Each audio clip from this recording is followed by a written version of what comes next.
Hello, let's start करते हैं standard form of a rational number. किसी भी गिवन रैशनल नंबर का स्टैंडर्ड फॉर्म कैसे निकालेंगे, आइए सीखते हैं हम इस वीडियो से।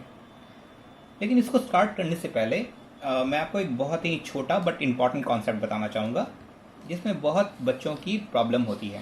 चलिए देखते हैं इसको अलग से। दो नंबर्स का हम लोग मल्टीप्लिकेशन कर रहे हैं, उनका प्रोडक्ट निकाल रहे हैं, तो रिजल्ट का साइन क्या होगा इसको देखा जाए। मान लीजिए पहला नंबर पॉजिटिव है, दूसरा नंबर भी पॉजिटिव है, तो ये इजी है, आपको पता है इसका रिजल्ट जो प्रोडक्ट होगा उसका साइन होगा पॉजिटिव। अब बताइए, मान लीजिए दूसरा नंबर नेगेटिव है, दूसरे केस में पहला नंबर नेगेटिव है, दूसरा नंबर भी नेगेटिव है, तो ये इस केस में जो रिजल्ट होगा वो प्रोडक्ट का साइन क्या होगा, पॉजिटिव होगा। याद रखिए। तो यहाँ हम देख रहे हैं इन दोनों केस में कि दोनों नंबर का जो साइन है वो पॉजिटिव है या दोनों नंबर का साइन नेगेटिव है, या हम कह सकते हैं दोनों नंबर का साइन सेम है। तो रिजल्ट इस केस में हमेशा पॉजिटिव आता है। Result is always positive. अब ले लेते हैं दूसरा केस। मान लेते हैं कि दोनों नंबर का साइन अपोजिट हो, दैट इज पहला नंबर पॉजिटिव हो, दूसरा नंबर नेगेटिव हो, या पहला नंबर नेगेटिव हो और दूसरा नंबर पॉजिटिव हो। इन दोनों केस में जो प्रोडक्ट होगा उसका साइन नेगेटिव होगा। इसमें आप देख रहे हैं कि दोनों नंबर का साइन अपोजिट है, तो इस केस में रिजल्ट क्या होगा, नेगेटिव होगा। आइए एक एग्जाम्पल ले लेते हैं। मान लेते हैं पहला नंबर 3 हो, दूसरा नंबर 2 हो, इसका प्रोडक्ट 6 होगा जो कि पॉजिटिव है। देखिए दोनों नंबर्स आपके पॉजिटिव थे, रिजल्ट पॉजिटिव आया। मान लेते हैं दूसरा एग्जाम्पल लेते हैं, दोनों नंबर को नेगेटिव कर देते हैं। -6 इंटू -8। यहाँ पे ब्रैकेट इसलिए लिया क्योंकि ये नेगेटिव साइन है और ये प्रोडक्ट है, दोनों को सेपरेट करना होगा। दोनों सिंबल्स हैं इसलिए दोनों को सेपरेट करने के लिए ब्रैकेट ले लेते हैं हम लोग।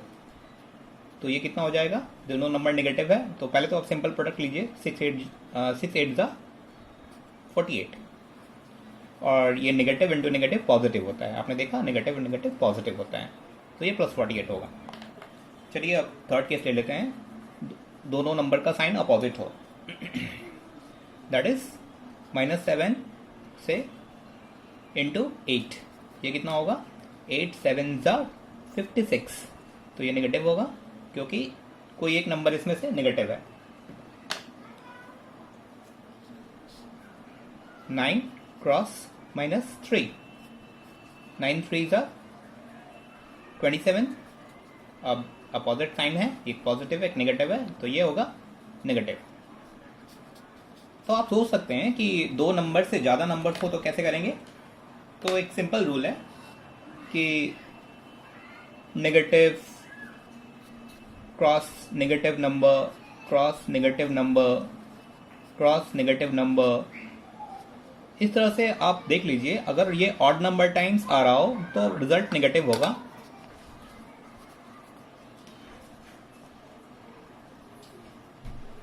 और नेगेटिव क्रॉस नेगेटिव ये अगर इवन नंबर टाइम्स आ रहा हो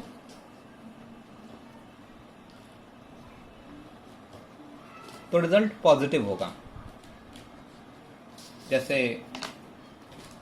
-2 इंटू -3 इंटू -4 इंटू से 2, इसका रिजल्ट क्या होगा, पहले इसको मल्टीप्लाई कर लेते हैं। 3 2 ज़ा 6, 6 4 ज़ा 24, 24 2 ज़ा 48। अब इसमें नेगेटिव्स कितने बार हैं, 3 नंबर टाइम्स, 3 टाइम्स है ये जो कि ऑड है, तो ये रिजल्ट नेगेटिव होगा। दूसरा एग्जांपल लेते हैं, 2 क्रॉस -4 क्रॉस -6 क्रॉस 1, प्रोडक्ट कितना हो जाएगा, 6 4 ज़ा 24, 24 2 ज़ा 48। रिजल्ट क्या होगा, चलिए एक और नंबर ले लेते हैं आपके लिए, -2 क्रॉस -1। अब रिजल्ट क्या होगा, 48 टू ज़ा 98, टोटल इसका प्रोडक्ट जो होगा 96 होगा। अब इसमें देख लीजिए नेगेटिव नंबर्स कितने हैं, 1 2 3 4, तो ये कितने टाइम्स है, इवन नंबर ऑफ टाइम्स है, तो रिजल्ट क्या होगा, पॉजिटिव होगा, ये होगा पॉजिटिव। तो we can come back to our topic जो कि है standard form of a rational number. किसी भी नंबर को, किसी भी रैशनल नंबर को स्टैंडर्ड फॉर्म में लाने के लिए हमें 3 स्टेप में जाना होगा। पहला स्टेप है जो आपको नंबर दिया हुआ है p/q, रैशनल नंबर आपको p/q दिया हुआ है, आप q को पॉजिटिव बनाइए, मेक इट पॉजिटिव। तो q पॉजिटिव ऑलरेडी है तो कोई दिक्कत नहीं है, अगर q पॉजिटिव नहीं है तो उसको -1 से मल्टीप्लाई कर दीजिए। पहला स्टेप हो गया। दूसरा स्टेप है p एंड q का HCF निकालिए। क्या निकालना है, HCF निकालना है।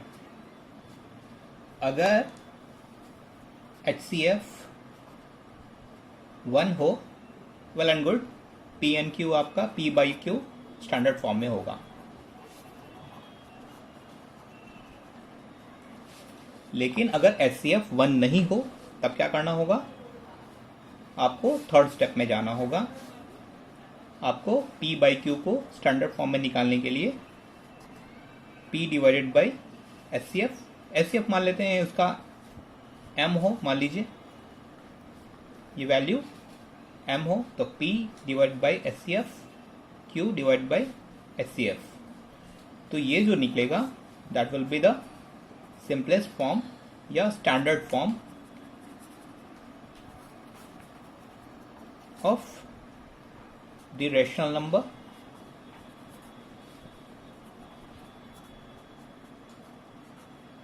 p/q होगा। तो आपने देखा कि स्टेप नंबर 2 में अगर HCF, जिसको हम लोग अभी वेरिएबल m बोले हैं, वो अगर 1 हो जाए तो स्टेप 2 में ही आपका जो गिवन रैशनल नंबर है वो स्टैंडर्ड फॉर्म में है। लेकिन अगर HCF 1 नहीं हो तो क्या करना है, आपको उस रैशनल नंबर के न्यूमरेटर और डिनोमिनेटर को m से डिवाइड करना होगा। चलिए एग्जाम्पल लेते हैं। मान लेते हैं मेरा एग्जाम्पल है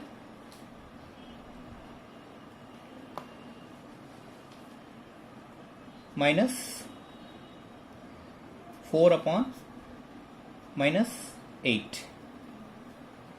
ये क्वेश्चन है, इसको आपको स्टैंडर्ड फॉर्म में लाना है। तो सबसे पहले आप क्या कीजिए, इसके डिनोमिनेटर को, अब पहला स्टेप क्या है, डिनोमिनेटर को पॉजिटिव बनाना है। तो डिनोमिनेटर पॉजिटिव नहीं है, आपका नेगेटिव है, तो क्या करेंगे, पॉजिटिव बनाने के लिए इसको मल्टीप्लाई करेंगे -1 से, सो दैट इसका वैल्यू भी चेंज ना हो और आपका प्रोडक्ट जो है वो पॉजिटिव हो जाए। तो आपने अगर डिनोमिनेटर में किसी भी नंबर से मल्टीप्लाई करना है तो उस रैशनल नंबर को का वैल्यू चेंज ना हो, इसके लिए आपको उसके न्यूमरेटर में भी मल्टीप्लाई करना होगा। तो पहला स्टेप है, स्टेप 1 है मेक डिनोमिनेटर पॉजिटिव। करते हैं -4/8 -8 इंटू -1 अपॉन -1, ये कितना होगा, अभी आपने सीखा है negative number into negative number, ये पॉजिटिव हो जाएगा, और ये negative number into negative number, ये पॉजिटिव हो जाएगा, 4/8। अब हम निकालते हैं स्टेप 2 में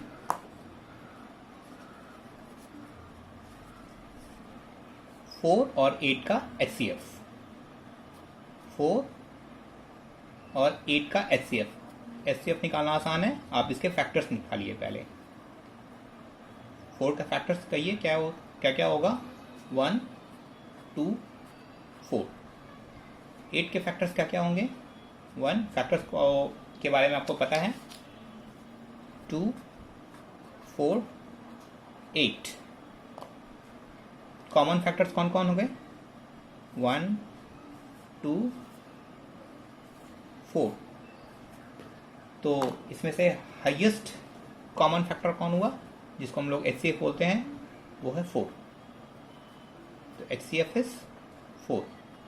तो आपने देखा कि HCF जिसको हम वेरिएबल m से बोले थे, डिनोट किया था, वो 1 नहीं है। अगर ये HCF 1 होता तो 4/8 would have been in its standard form. तो HCF 1 नहीं है, तो इसको हम लोग को स्टेप 3 में जाना होगा। तो स्टेप 3 क्या कहता है, चलिए स्टेप 3 जान करना होगा इसमें। स्टेप 3 है आपको P और Q दोनों को HCF से डिवाइड करना होगा। चलिए डिवाइड करते हैं। 4/8 डिवाइडेड बाई 4 और यहाँ भी डिवाइडेड बाई 4। तो ये क्या हो जाएगा, 4 divided by 4 is 1, 8 divided by 4 is 2। तो ये आपका आ गया स्टैंडर्ड फॉर्म में। लिख देंगे the required standard form is equal to 1/8।